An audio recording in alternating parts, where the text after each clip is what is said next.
I stood on my mother's porch, heart pounding, while the HOA crew circled her beloved cottage, poised to tear down everything we'd cherished since my childhood. One official pointed at me and barked instructions to stay back. My hands shook as I struggled to figure out how we'd fight this. If you're watching right now, comment below where you're tuning in from. I need to know I'm not alone. Little did they know who my mother really was. She was unstoppable. My mother and I had lived in this cottage for as long as I could remember. Growing up, I'd never cared much about the politics of our neighborhood or the ins and outs of the HOA.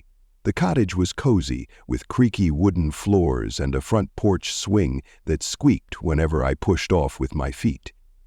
Late into my teens, I moved away for college, but as soon as I returned, I noticed something very different about our once friendly community.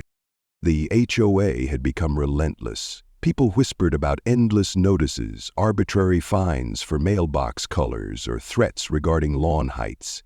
At first, I dismissed these rumors. My mother had always followed the rules, so I never imagined we'd end up on their radar. That assumption turned out to be completely wrong. One morning, an official-looking envelope was pinned to our door, declaring we were in violation of multiple HOA regulations. Confused, I flipped through the pages. Unauthorized color on our cottage siding, unapproved shutters, and a supposed debt of unpaid dues. My mother read the notice and went oddly still. She said very little, but hinted she had a plan. I pressed her for details. What plan could possibly stop a force as powerful as the HOA? I learned that neighbors had received similar notices, though most folded under the stress of threatened fines. Many were too frightened or financially strapped to fight back. Some sold their homes or made costly changes to avoid legal trouble. I struggled to see how a color scheme or a late fee could lead to a full-blown demolition order, yet the papers clearly threatened to tear our place down if we didn't comply. My mother's reaction was unnervingly calm. She tucked away the envelope and acted like it was business as usual, cooking breakfast in the morning, watering our small garden in the afternoon. I grew frustrated, wanting her to march down to the HOA's offices and confront them. But she just said, "Trust me."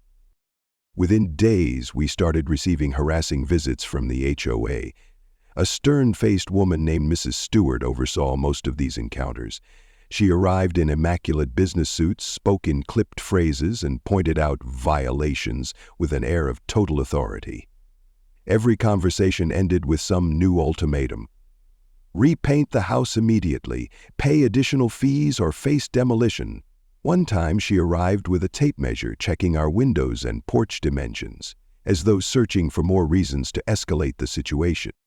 My frustration skyrocketed. I confronted her, insisting we deserved a fair hearing. She dismissed me with a wave of her manicured hand. "We've given you ample time and warnings," she claimed. "This cottage is not in compliance, and your mother owes thousands in back fees." I knew we didn't owe anyone thousands. My mother was meticulous about bills, even saving old tax forms and payment receipts in a weathered filing cabinet. When I brought this up, Mrs. Stewart merely smirked and threatened us with legal action if we didn't cooperate. The tension mounted each time she visited, reaching a boiling point the morning she showed up with a small crew, as though ready to begin dismantling the cottage right then and there. Over breakfast, I begged my mother to see a lawyer. Our finances were tight, but maybe we could crowdsource support from neighbors or extended family. My mother hesitated. She said hiring a lawyer was an option, but implied there was a more direct way to handle the issue. Stubbornly, I demanded to know what she was hiding, but she just patted my shoulder. "Soon," she promised. Unable to sit still, I sought advice from people around town. That's how I connected with Greg, a retired veteran who lived up the road. He'd waged a personal battle against the HOA years earlier over a flag display, which they tried to ban outright. He won that fight by gathering evidence and appealing to local authorities. After hearing our dilemma, he offered to help. He explained that while the HOA had power, they still needed to operate within municipal laws. Greg and I began gathering documents, bylaws, old letters, communications from the HOA. We interviewed neighbors who'd received suspicious penalties. Some were reluctant. worried about retaliation, but a few opened up. Several reported being charged astronomical fines for petty offenses. One woman told us she lost her savings because they claimed her fence was 3 inches too high. Another man had to tear down a shed he'd built with city permits but apparently lacked the HOA's blessing. The pattern was sinister. The HOA targeted specific properties, often those on prime lots or older homes with less uniformity. We suspected they wanted to coerce certain residents into leaving, perhaps to pave the way for lucrative real estate deals. When we shared these suspicions with my mother, she simply nodded, as though none of it surprised her. My frustration grew. Why wouldn't she act? How could she remain so calm? Despite my impatience, she kept repeating, "Trust me." It became her mantra. Meanwhile, I felt like a restless ball of nerves, certain we were on the brink of losing everything. My personal tipping point came when a rumor spread that my mother owed back property taxes. Suddenly, neighbors we'd known for years began shooting us disapproving looks. Some refused to say hello. I realized then that the HOA was using lies to isolate us. It hurt to see once friendly faces turn cold. One afternoon, I confronted my mother directly. "They're saying you haven't paid taxes in years. People think we're freeloaders." She just set down her teacup and sighed. "We've paid everything on time," she said softly. "I have the receipts. They're slandering us and I'm aware of it, but this situation is bigger than petty rumors. When the moment's right, I'll deal with it." The moment came sooner than expected. A new demolition order arrived, stamped with official approval from the HOA. This time the letter stated a firm date and time. Within 72 hours they would tear down the cottage if we failed to comply with their final demands, including an enormous fee and immediate changes to the structure. My heart nearly stopped. The timeline felt impossible. Where could we get the money or the resources to make last-minute renovations? Worse, I feared they'd simply demolish first and ask questions later. Desperate, I continued gathering evidence with Greg. We filmed every threat, recorded every conversation, and pored over local regulations. Greg told me we needed a direct line to city officials who might outrank the HOA. However, City Hall seemed slow to respond or uninterested. It was as if the HOA had free rein and no one was stepping in to stop them. Then, on the eve of the scheduled demolition, a black SUV pulled into our driveway. 2 men in suits handed me yet another envelope, announcing that the demolition could happen even earlier if security concerns arose. When my mother saw me clutching that envelope with trembling hands, she gently took it from me and nodded. "Let them come," she said, in a steely voice I'd never heard from her before. "I'm ready." I barely slept that night, the hours slipping away in a haze of dread. The mechanical roar of trucks woke me at dawn. My stomach lurched when I looked outside and saw heavy machinery lined up along the street. HOA officials in reflective vests stood around, panic flaring in my chest. This was it. They were going to bulldoze our family home. My mother was already on the porch. Greg was at her side, smartphone camera running. A small group of neighbors had gathered in the distance, uncertain whether to watch or run. Mrs. Stewart strutted up the driveway, flanked by workers. Her cold gaze swept over me as she declared they were proceeding with the teardown. I tried to speak, but words tangled in my throat. That's when my mother stepped forward. She calmly told the workers to halt. Mrs. Stewart snorted. "You have no authority," she sneered. "We have the HOA's charter and board approval, along with a judicial endorsement." My mother pulled out a sheaf of papers from her bag. She explained that by municipal code, contested demolitions must be reviewed by the mayor's office. Mrs. Stewart rolled her eyes. "We don't need city interference for an HOA matter," she spat. "We have every right to do this." With a level stare, my mother said, "Actually, you do need city approval, and I can revoke your charter if you're found in violation of municipal laws." The color drained from Mrs. Stewart's face. Greg zoomed in with his phone, capturing every reaction. Someone in the crowd let out a shocked gasp. They must have wondered how my mother knew these regulations or had the power to enforce them. Seconds later, my mother revealed her secret. She was the newly appointed mayor, sworn in quietly after the previous mayor's abrupt resignation. She hadn't told anyone in our neighborhood because she wanted to serve without the baggage of favoritism or gossip. She'd planned on stepping forward in a more traditional manner, but the HOA's attack on our home forced her hand. Mrs. Stewart looked as if she might faint. "You, the mayor?" she stammered. "That can't be." But the official ID and documents my mother held left no doubt. My stomach lurched with a mix of astonishment and pride. It explained so much: the calm, the cryptic statements, the steady confidence. She hadn't been ignoring the situation. She'd been carefully collecting evidence and waiting for the precise moment to strike. My mother proceeded to outline how the HOA had abused its power. She spoke of fines that exceeded legal limits, demolition threats without proper permits, and the unscrupulous coordination with local developers trying to force longtime residents off their properties. She declared the immediate suspension of the HOA's charter pending an investigation. Around us, the demolition crew stood frozen, uncertain of their next move. One of the workers timidly asked if he should proceed. Mrs. Stewart hissed at him to keep going, but my mother shook her head and repeated that any demolition attempt was now illegal, subject to city enforcement. A patrol car arrived, lights flashing, and an officer stepped out, addressing my mother as Mayor Dale. The officer confirmed that City Hall had flagged the demolition order. The crew would have to stand down or face legal consequences. Faced with that ultimatum, Mrs. Stewart barked orders to pack up. She tried to save face, accusing us of abusing political power, but her words rang hollow. Neighbors who had watched the entire showdown began stepping forward, murmuring relief and apology for ever doubting us. Ms. Curtis, one of those who'd believed the tax rumors, looked especially remorseful. She tearfully admitted she'd trusted the HOA more than she trusted her longtime neighbor. The wave of tension finally broke. As the trucks and workers departed, I sagged with relief. We had our home. For a moment, I simply stared at my mother, who still stood poised on the porch. She met my eyes with a small, proud nod, as if to say, "I told you to trust me." I ran to her, hugging her as I tried to steady my racing heart. She whispered that everything would be all right now. Over the next hours, the story spread like wildfire. Word got out that the quiet homeowner threatened with a baseless demolition was actually the mayor. Reporters arrived, and my mother handled their questions with her usual grace.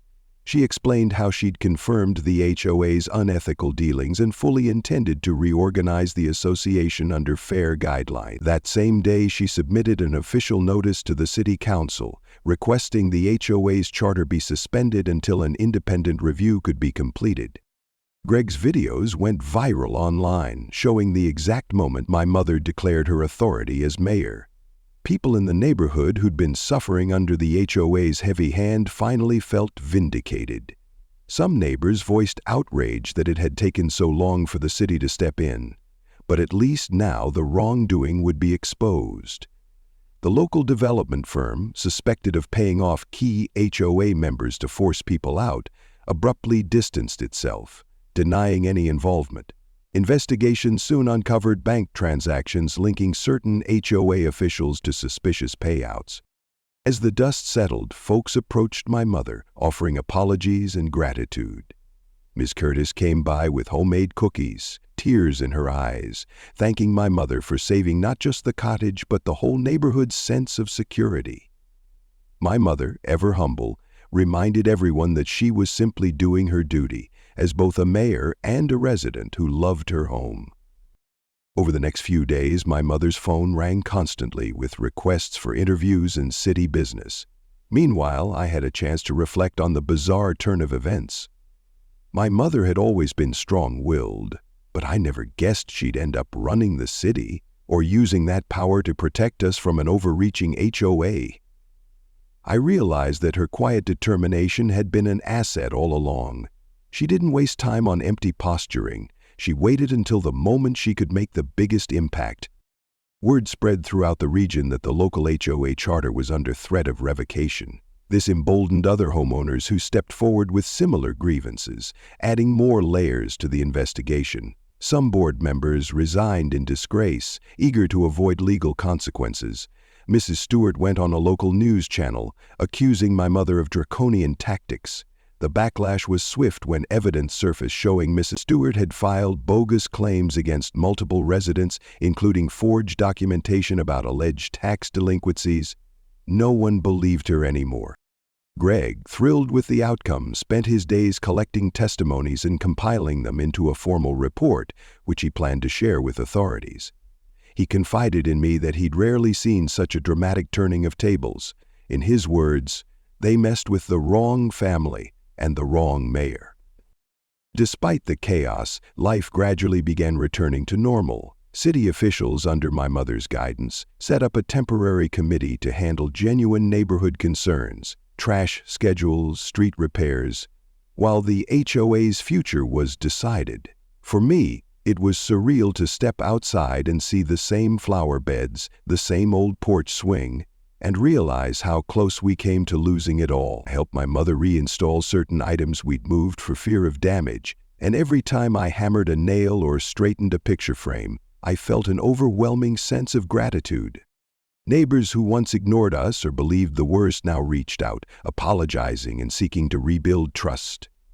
I didn't hold grudges, although I couldn't help feeling a pang of sadness for how easily people had believed rumors. My mother's public stance, ironically, brought the community closer together. We began discussing ways to reform the HOA system so that petty power trips and hidden agendas would never again threaten someone's home. In a show of solidarity, Ms. Curtis organized a neighborhood barbecue, inviting everyone, even those who had sided with the old HOA board. My mother attended as both a neighbor and the mayor, reassuring people that she wanted fairness and cooperation, not vendettas. That gathering turned into a turning point where grudges were aired and personal stories were shared. Families recounted how the HOA's arbitrary rules had created enormous stress. People laughed, cried, and came away understanding that a homeowners association shouldn't be a weapon. Amid the general relief, a local news crew filmed a short segment at our cottage, highlighting the personal side of the story, how my mother had built the place with my late father's help, how it was more than just 4 walls and a roof.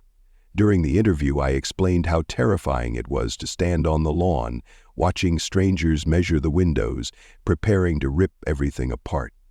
My voice trembled, recalling the flood of anxiety, but I also described the fierce pride I felt when my mother revealed herself as mayor, stopping the demolition cold. With each passing day, the City Council's investigation revealed more about the HOA's shady practices. It turned out that several board members had been skirting city codes for years, funneling money into hidden accounts. A developer planned to buy up various parcels at below-market prices, then construct a high-end resort. Our cottage, along with a few other distinctive homes, stood in the way, so they devised a strategy of harassing owners until they sold or faced demolition. None of it surprised my mother. She'd been suspicious from the start. When she first became mayor, she read about irregularities in the HOA's annual budget reports but needed concrete proof to act. When our family home was targeted, she recognized it as part of a larger scheme. That's why she'd spent weeks quietly gathering evidence, cross-referencing official municipal records and seeking legal clarifications behind the scenes. I asked her once why she didn't just sweep in, mayoral badge flashing, and shut them down immediately. She smiled faintly and said, "Real change requires the right timing. If I jumped in too soon, they could have hidden their tracks." I had to let them believe they had the upper hand. My respect for her soared. She'd not only preserved our home, but possibly saved others from similar attacks. During a small victory dinner at our cottage, Greg joined us. Over homemade casserole, we talked about the future. He suggested forming a new neighborhood committee, one that truly represented residents' interests without excessive fees or arbitrary codes. My mother agreed, pledging her support. She believed that a well-run association with proper transparency could benefit everyone. We toasted to a fresh start. Still, the HOA drama wasn't over. Lawsuits were imminent. Families who had been wronged wanted compensation. My mother explained that the city would help ensure a fair legal process, but some complexities would take time to unravel. Throughout these proceedings, the demolished structures in other neighborhoods stood as harsh reminders of what might have happened to us. I often walked along our street, shuddering at the thought of the bulldozers that nearly razed our cottage. Each time, I silently thanked my mother's resolve. As the investigation wound down, city council members publicly backed my mother, commending her for exposing corruption. A few critics argued she only intervened when her own property was threatened, but the vast majority recognized she'd acted to protect everyone affected by the HOA's misdeeds. My mother never sought the spotlight, though. She returned to her daily responsibilities, overseeing local budgets, meeting with constituents about roads and schools, and on weekends tending to her garden as though nothing had changed. One evening I found her sitting on our porch swing, gazing at the sun dipping below the horizon. I sat beside her. For a while neither of us spoke. Finally I worked up the courage to ask, "Why didn't you tell me you were the mayor? I felt so helpless and you had this big secret." She exhaled softly. "I wanted to tell you," she admitted, "but I also wanted to see if I could handle the city's affairs without fanfare, to connect with people as just me, not the mayor. Then, once the HOA situation escalated, I saw a chance to gather undeniable proof before revealing my position." I nodded, absorbing her words. "I guess that makes sense. But I was so scared." She placed a reassuring hand over mine. "I know. That's why I stepped in when I did. I'm sorry I caused you extra worry." Tears pricked my eyes. "Thanks for saving the house, for saving everything." She smiled, eyes reflecting the last rays of sunlight. "You saved it too. If you hadn't collected those statements and recordings, we'd have less evidence. Remember, we did this together." In the following weeks, the city formally dissolved the corrupt HOA board, freezing all fines they'd levied. A new interim committee was established, guided by transparent rules. Homeowners were allowed to vote on who would represent them. Greg ran for a seat and won overwhelmingly, promising fairness and clarity in all future decisions.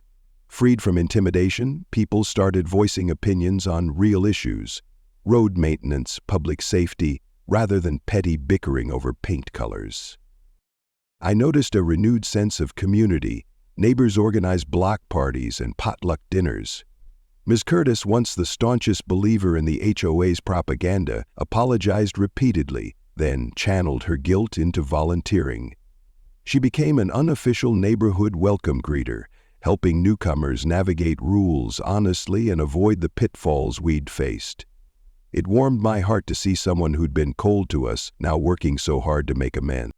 Our cottage remained the same beloved place it always was, yet it felt different somehow, more symbolic. Every time I touched its walls or stepped onto the porch, I remembered the day I thought it would all vanish. The dread that once haunted me was gone, replaced by an intense gratitude for what I still had. Occasionally, local reporters would swing by, asking for updates, but eventually the frenzy died down as bigger headlines took over. The phrase, "She's the mayor and they messed with the wrong house," became a bit of local lore. The day the final verdict came through, officially revoking the old HOA charter, felt like a new chapter. My mother, with the city council's backing, declared that a reformed organization could eventually take its place, but only if it demonstrated a legitimate commitment to serving homeowners rather than terrorizing them.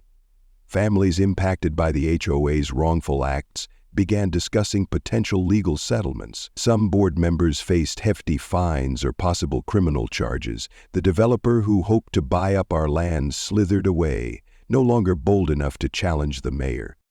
One Sunday afternoon, Greg and I compiled our footage and documentation into a short documentary. We uploaded it and it quickly gained traction online.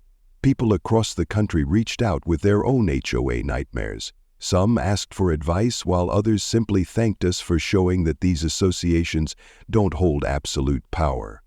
Watching the view count climb, I felt a surge of pride. Our personal ordeal was helping countless others find their courage. While my mother and I never intended to become figureheads in the fight against corrupt HOAs, that's exactly what happened. She was invited to speak at regional mayoral conferences, sharing how her city responded to an overreaching association. She used the platform to highlight balanced solutions, protecting property values without trampling individual freedoms. Every time she returned from these events, she'd shrug modestly, claiming, "I only told them the truth." Through it all, the cottage stood firm, a testament to our collective resolve. Little by little, life settled into a new normal, one where we didn't jump at the sound of trucks in the street or dread unexpected letters on our door. My mother continued her mayoral duties with quiet efficiency, occasionally offering tidbits about city initiatives.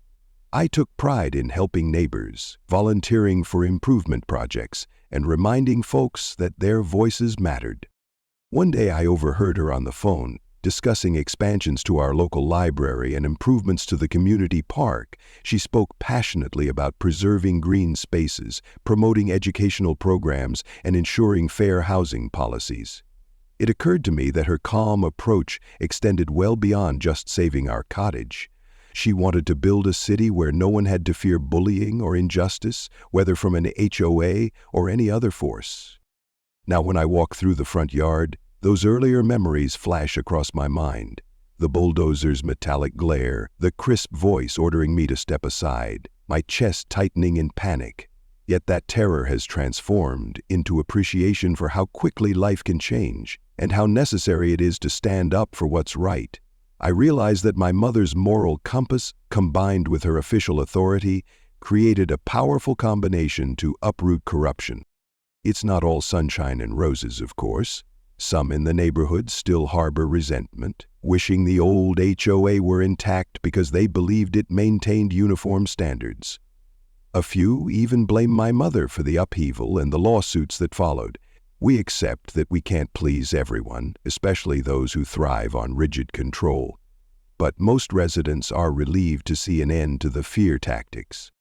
Greg remains a steady friend, championing transparency at every meeting. Occasionally, we'll spot Mrs. Stewart around town looking bitter and out of place. She avoids eye contact, probably anticipating glares or jeers. Nobody outright harasses her, but there's a clear sense she's unwelcome. The city's legal department is still investigating if she can be charged with fraud. I have no personal vendetta against her.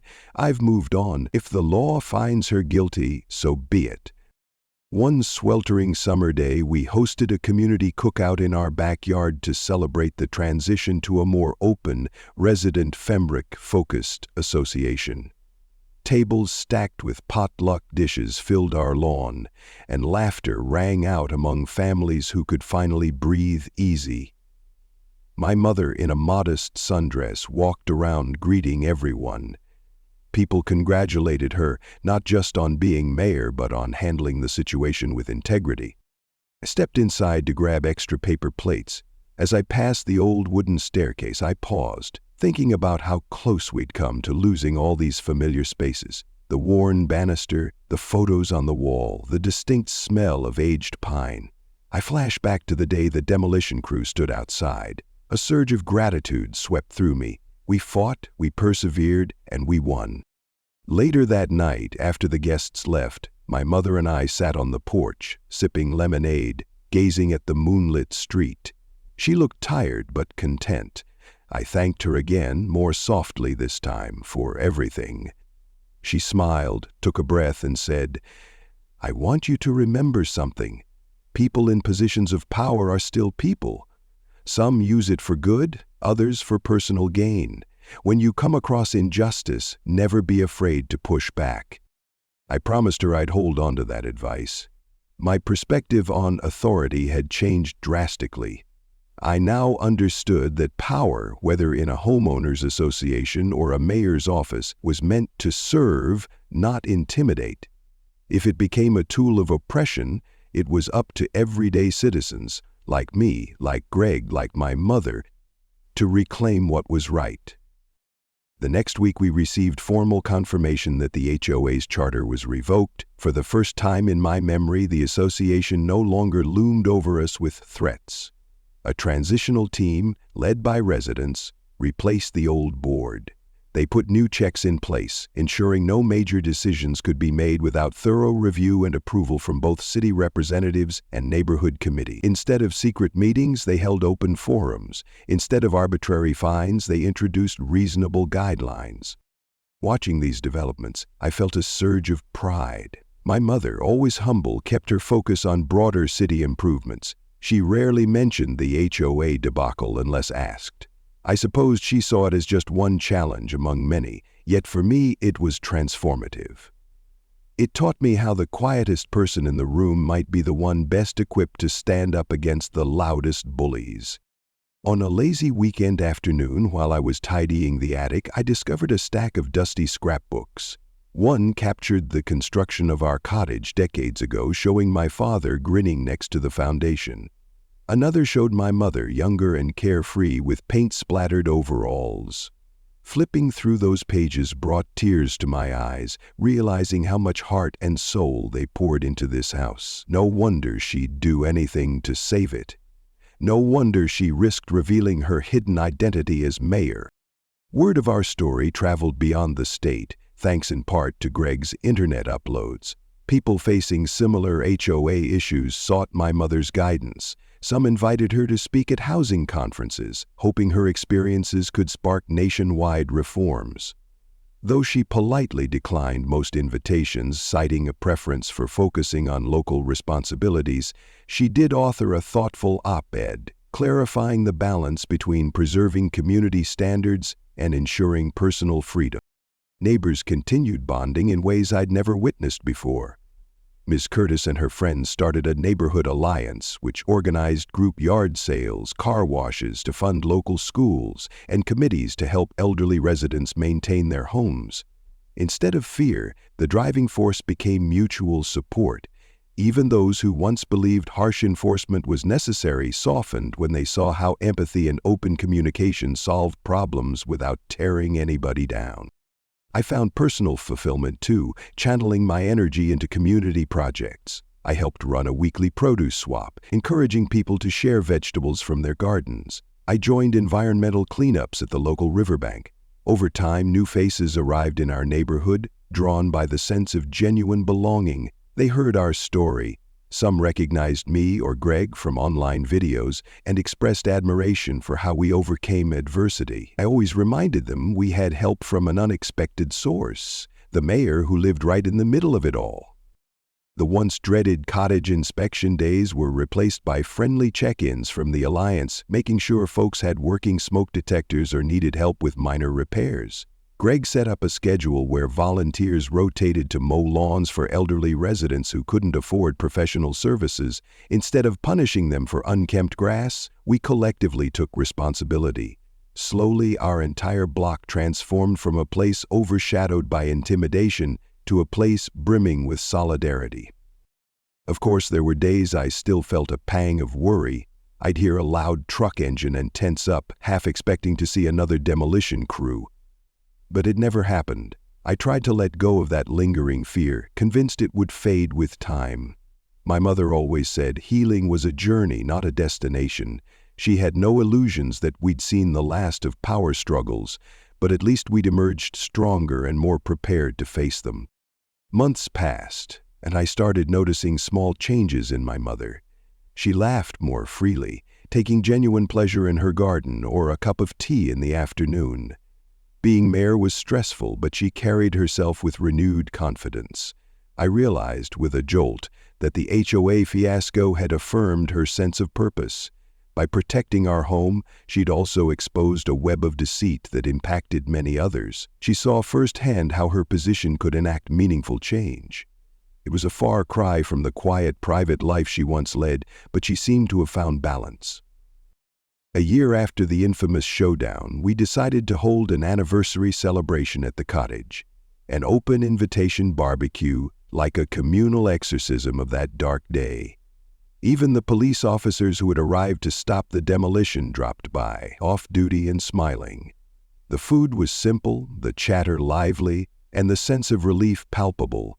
Neighbors reminisced about how they'd hidden in their houses or watched from windows, unsure if the situation would explode. Now they gathered on the same lawn with plates of hot dogs and lemonade, forging deeper connections than ever before. Midway through the event, my mother tapped a spoon against her glass to get everyone's attention. She thanked them for standing by her side, or for at least coming to realize the truth. She emphasized that while being mayor gave her certain powers, it was everyone's cooperation that truly rebuilt the neighborhood. People cheered, raising their cups. I felt goosebumps ripple across my arms.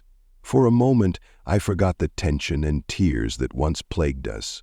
It felt like we'd finally turned the page. After the barbecue wound down, Greg and I walked the neighborhood collecting leftover decorations. Here was the fence that used to be 2 inches too high, now standing unchallenged. There was the mailbox that once got a fine for being an unapproved color. These small reminders of a past tyranny only highlighted how far we'd come. When we returned to the cottage, I rested on the porch swing. Letting the night air soothe me, the stars seemed to sparkle brighter. I replayed the chain of events, the notices, the threats, the humiliating stares, the nightmares of losing our home, how it all crescendoed into that final standoff, culminating in my mother's reveal as mayor. It sounded like a scripted plot twist, yet it was real life. Leaning my head back, I reflected on how I'd grown from the ordeal.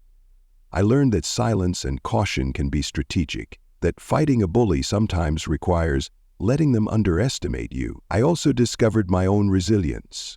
I refused to be silent when our home was on the line. At some point, my mother stepped outside, noticing me lost in thought. She joined me on the swing, the faint scent of her floral perfume mixing with the crisp night air. Neither of us spoke right away, content to sway back and forth. Then, in a tone both gentle and firm, she said, "What we did here, standing up for what's right, you can carry that anywhere. Never forget how strong you are." I swallowed a lump in my throat, nodding. I felt that strength in my bones. In the months that followed, the city enacted ordinances ensuring HOAs couldn't operate with unchecked authority. My mother championed a policy requiring mandatory disclosures of any and all fees and fines, along with an appeals process verified by an external committee. Though some lobbyists protested, claiming these restrictions burdened HOAs, the general consensus was clear. People wanted transparency. The fiasco we endured had transformed into a catalyst for broader reform. Eventually, life calmed enough for me to consider my own path. I found myself drawn to civic engagement. I started volunteering at city council meetings, observing how decisions got made. Seeing my mother in action sparked a desire to help people on a wider scale. She never pushed me, but she always answered my endless questions with patience and candor. Maybe one day I'd run for an office myself. An idea that once sounded absurd but now seemed oddly attainable. Despite the forward momentum, I'd sometimes wake up at night, heart pounding, remembering the sight of trucks in our driveway. In those moments, I'd breathe in and out, reminding myself we'd already overcome that fear. I'd think of my mother's unwavering resolve and how she used her position for good. The memory of her stepping forward, documents in hand, telling those bullies to stand down, was forever etched in my mind. One late evening, I scrolled through comments on Greg's documentary clips. People from different states recounted similar run-ins with overly aggressive HOAs. Some wrote they felt validated by our story. Others asked for advice. I tried responding to as many as I could, providing resources or encouragement. It was surreal to realize our small-town stand had resonated so widely. Yet it also reaffirmed my conviction that many people feel voiceless until they see an example of someone successfully pushing back. As the seasons changed, our cottage remained warm and bright. We even dared to experiment with new paint colors. Still tasteful, but definitely outside the limited palette that once dominated the neighborhood. Far from causing an uproar, our choice inspired neighbors to express their own creativity, painting doors in cheerful hues or planting flamboyant flower beds. Without the old board's oppressive guidelines, the community blossomed with individuality. At times, I'd ask my mother how she balanced being a caring neighbor with the responsibilities of her office. She'd laugh and say it took a lot of trial and error. On the toughest days, she'd recall how close we came to losing our cottage, and that memory fueled her sense of duty. She refused to let bureaucracy overshadow compassion. That approach garnered her significant popularity, and speculation rose that she might run for a higher position. If she did, I had no doubt she'd maintain the same grounded style. The final legal processes took months, but each concluded favorably for the homeowners. Families who'd been bullied received compensation or had their fines dropped. The developer backed off, publicly disavowing any knowledge of illegal tactics. The city attorney ended up charging a few HOA board members for fraud. Mrs. Stewart's name surfaced repeatedly, though she managed to avoid jail time by testifying against her co-conspirators. Local media covered each twist and turn, sometimes sensationalizing the story, yet the core truth remained. Our cottage standoff symbolized a community's stand against intimidation. On the anniversary of the day the HOA first posted a demolition notice on our door, I found myself in the living room straightening a framed family photo taken before my father passed away.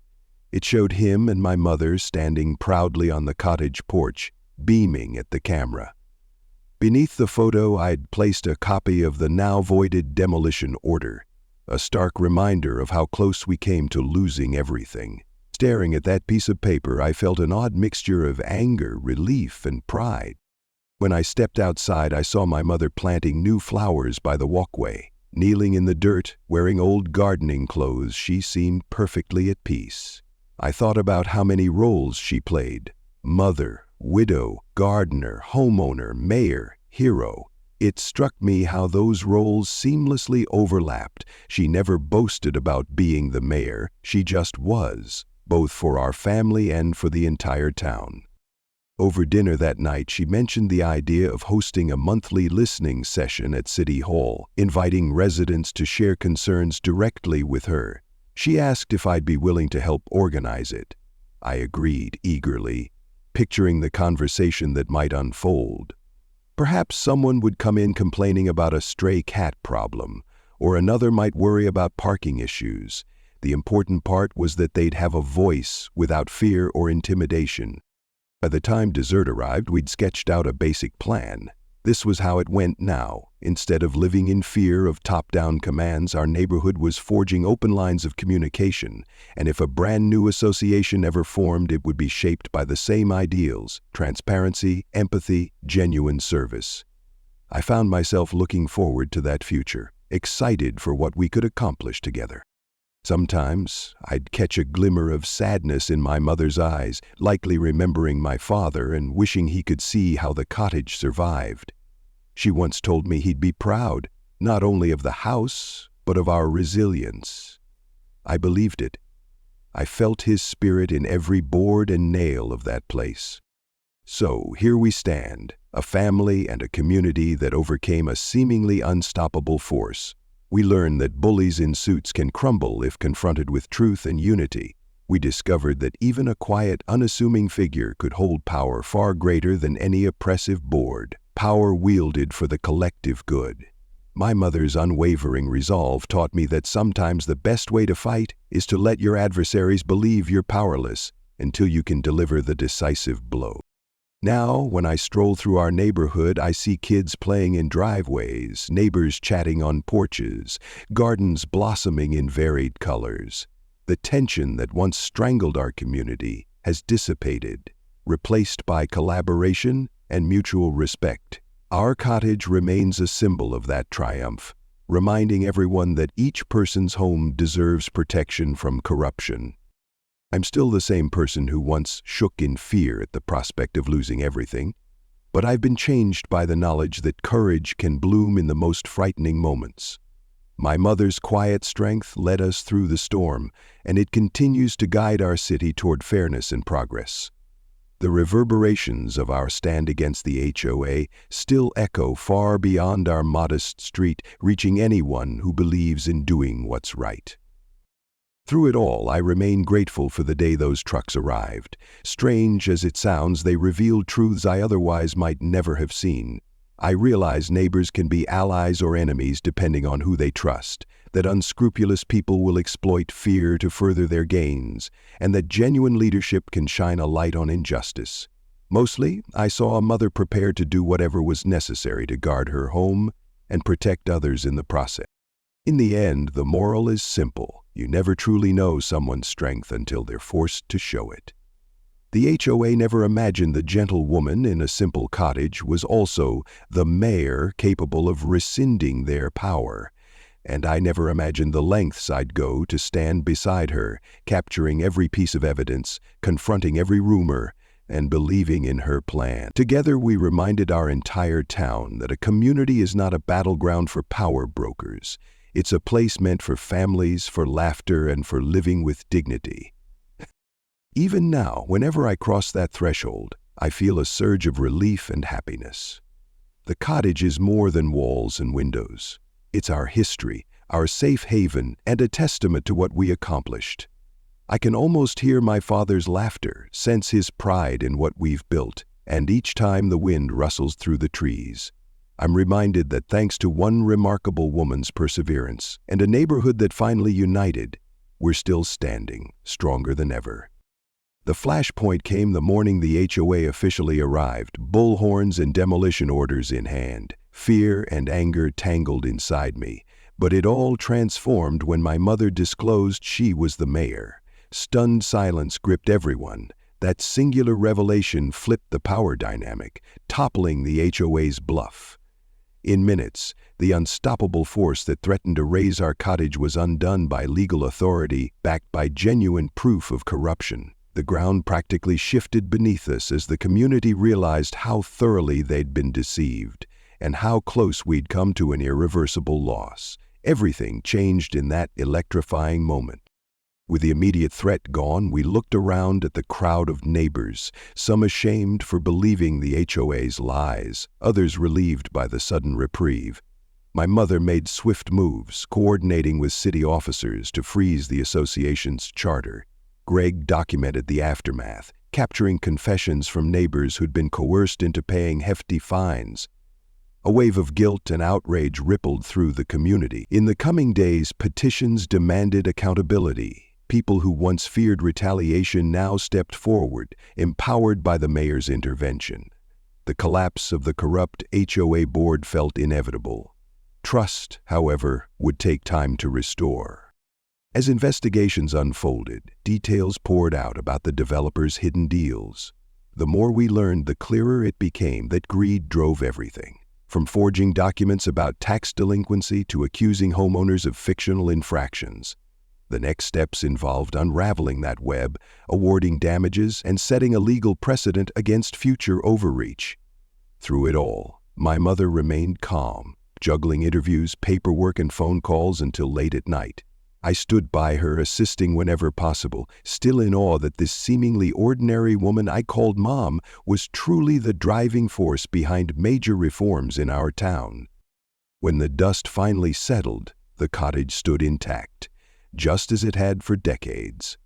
My mother, Mayor Dale, quietly continued her work at City Hall, championing fairness in every aspect of local governance. With the HOA's old regime dismantled, a reformed association, guided by transparent rules, emerged. Greg became a valued board member, dedicated to ensuring no other homeowners suffered a fate like we nearly did. Over time, neighbors overcame their divisions, forging a stronger bond through volunteer groups, open forums, and genuine compassion. Reflecting on the ordeal, I realized how deeply it shaped me.